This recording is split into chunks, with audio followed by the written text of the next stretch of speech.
아이가 떼를 쓸 때 부모가 가장 많이 하는 실수가 뭔지 아시나요? 말을 너무 많이 하는 거예요. 달래거나 설명을 하거나 화를 내거나. 그런데 스키너 박사의 연구에 따르면 그 모든 반응이 아이한테는 내 고집이 효과가 있다는 신호가 된다고 해요. 아이가 고집을 부리거나 떼를 쓸 때 달래주면 감정이 풀릴 것 같고, 화를 내면 아이가 멈출 것 같으니까요. 그런데 행동심리학자 BF 스키너 박사는 이 두 가지 반응이 오히려 아이의 고집을 더 키우는 먹이가 된다고 했어요. 스키너 박사의 연구에 따르면 아이가 고집을 부릴 때 부모가 화를 내거나 달래주는 모든 반응은 아이의 뇌 입장에서 내 행동이 통했다는 신호로 받아들여진다는 거예요. 반대로 아무런 감정적 반응을 주지 않으면 아이의 뇌는 이 행동은 아무 효과가 없구나 라는 걸 스스로 깨닫고 고집을 멈추게 된다는 거거든요. 그러면 어떻게 해야 할까요? 오늘은 말 대신 가장 먼저 해야 할 두 가지를 이야기해 드릴게요.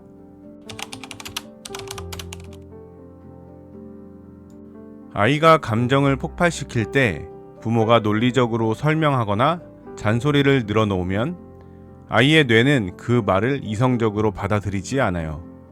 이미 감정이 올라간 상태에서는 이성적으로 생각하는 전두엽이 제대로 작동하지 않거든요. 부모의 말이 훈육이 아니라 공격으로 받아들여진다는 거예요. 그리고 부모가 짜증을 내거나 한숨을 쉬면 또 다른 문제가 생겨요. 아이는 부모의 표정 변화를 실시간으로 읽거든요. 부모가 감정적으로 반응하면 아이의 뇌는 그 감정을 그대로 복사해서 분노를 한 단계 더 키웁니다. 부모가 흔들릴수록 아이는 더 강하게 밀어붙이게 되는 거예요. 아이가 떼를 쓸 때 가장 먼저 해야 할 일은 말을 얻는 것도 화를 내는 것도 달래는 것도 아니에요. 입을 완전히 닫고 어떤 감정도 섞이지 않은 중립적인 표정을 유지하는 거예요. 부모가 흔들리지 않는 단단한 벽처럼 버틸 때 아이는 자신의 고집이 부모를 움직일 수 없다는 걸 본능적으로 깨닫게 됩니다.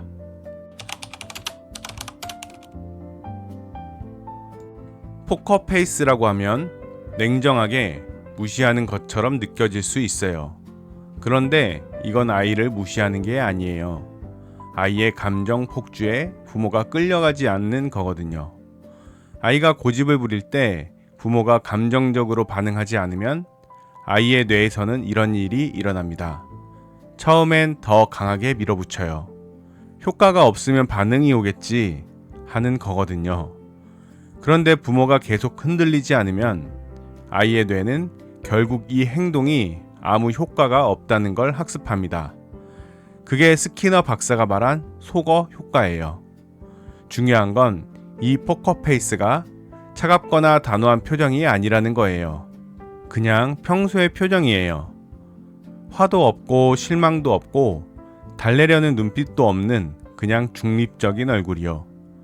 그게 아이한테 지금 이 행동은 나를 움직이지 못한다는 가장 강력한 신호가 됩니다.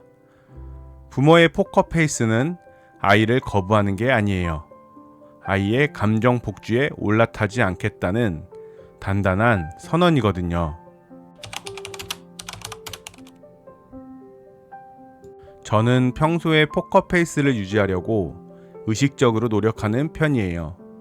아이가 대들거나 투덜거릴 때 같이 흥분하면 더 나빠진다는 걸 알기 때문에 표정이랑 목소리 톤을 최대한 유지하려고 하거든요. 그런데 저도 사람인지라 가끔씩 안 되는 날이 있어요. 게임을 끄라고 했는데 잠깐만을 여러 번 반복할 때, 숙제 얘기를 꺼냈더니 한다고 하면서 계속 딴짓하는 모습을 볼 때, 가끔 그 순간에는 저도 모르게 목소리가 올라가거든요. 그렇게 한번 흔들리면 아이도 한 단계 더 올라가고 결국 서로 감정이 격해진 채로 끝나는 거예요. 그날 이후로 다시 마음을 잡았어요. 안 되는 순간이 오더라도 일단 말을 멈추는 것부터 하기로요. 완벽하게 포커페이스가 안 돼도 괜찮아요. 말만 안 해도 절반은 된 거거든요. 입을 닫으면 아이도 밀어붙일 대상이 없어지니까요. 그게 반복되면서 조금씩 달라지기 시작했어요. 처음엔 아이가 더 강하게 밀어붙이는 날도 있었어요. 그래도 제가 흔들리지 않으면 결국 아이의 기세가 먼저 꺾이더라고요. 한 번에 되는 게 아니라 그 경험이 쌓이면서 바뀌는 거였어요. 그런데 포커페이스만으로 안 풀리는 순간도 있었어요. 그때 쓸 수 있는 게 하나 더 있습니다.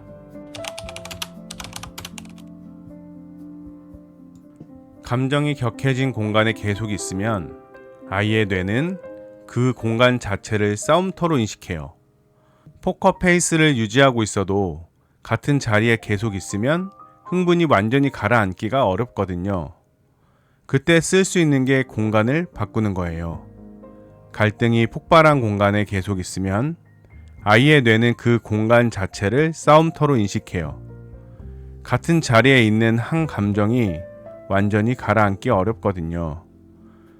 그래서 공간이 바뀌면 뇌에 들어오는 시각적, 청각적 자극이 달라지면서 흥분 상태가 자연스럽게 낮아집니다. 방법은 간단해요. 아무 말 없이 포커페이스를 유지한 채 각자 다른 공간으로 이동하는 거예요. 벌을 주는 게 아니에요. 뇌가 리셋될 시간을 주는 거거든요. 거실에서 감정이 격해졌다면 각자 방으로, 식탁에서 싸움이 났다면 잠깐 자리를 피하는 거예요. 그 짧은 공간 이동이 아이의 편도체를 진정시키고 이성적으로 생각할 수 있는 상태로 돌아오게 만들어줍니다. 포커페이스로 감정 폭주를 1차로 막고 공간 분리로 뇌를 리셋하는 것. 이 두 가지가 말보다 훨씬 강력하게 아이의 고집을 멈추게 하는 방법이에요. 공간을 분리하고 나서 바로 대화하려고 하면 안 돼요. 아이의 뇌가 아직 흥분 상태에서 완전히 벗어나지 않았거든요. 최소 10분에서 20분 정도 지난 뒤에 대화를 시작하는 게 좋아요. 그 시간이 지나고 나면 아이가 먼저 나오는 경우도 있어요. 아이 스스로 감정이 가라앉으면 어색함을 풀고 싶어 하거든요. 그때 따뜻하게 받아주는 게 중요합니다. 아까 일 가지고 다시 혼내거나 설명하려 하면 또 방어 모드가 켜질 수 있어요. 아까 많이 힘들었나 보다. 어떤 기분이었는지 얘기해 줄 수 있어? 이렇게 감정을 먼저 물어봐 주세요. 아이가 말을 꺼내기 시작하면 그때 아이도 부모님의 이야기를 받아들일 수 있습니다. 포커페이스와 공간 분리가 대화의 문을 닫는 게 아니라 진짜 대화가 가능한 상태를 만들어 주는 겁니다.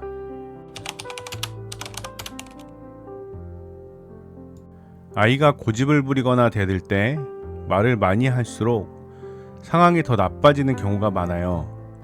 그 순간 아이의 뇌는 이미 이성이 아니라 감정이 주도하고 있습니다. 그 상태에서 말을 얹으면 기름을 붓는 거예요. 그때 필요한 건 딱 두 가지예요.